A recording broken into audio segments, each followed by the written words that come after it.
Je vais répondre directement à Philippe Juvin. Il a voté contre un texte, mais il aurait été utile qu'il le lise, puisque à l'intérieur du texte, dans la procédure, il y a bien expliqué que le médecin, s'il constate une pression externe pour pousser quelqu'un vers la qui va mourir, aussitôt ça suspend la procédure. Mais il y a un moment donné, sur les opposants au texte, il va quand même falloir se parler très franchement. On nous a expliqué toutes les dérives à l'étranger, que ça allait pousser des personnes externes pour un héritage, pour de l'abus de faiblesse, etc.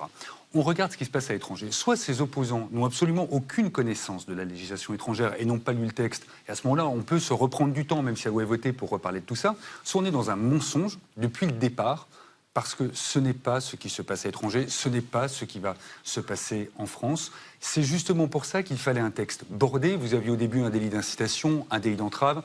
Ça judiciarisait le texte. Il y a un choix qui a été fait, c'est d'enlever ces délits. Moi, je n'étais pas contre qu'il y ait les deux dans le texte. Ouais. Un seul, ça me posait problème. Les deux dans le texte, ça ne me posait pas de souci. Maintenant, laissons vivre la loi telle qu'elle est et arrêtons de passer sur des fantasmes qui n'existent pas et qui n'ont pas...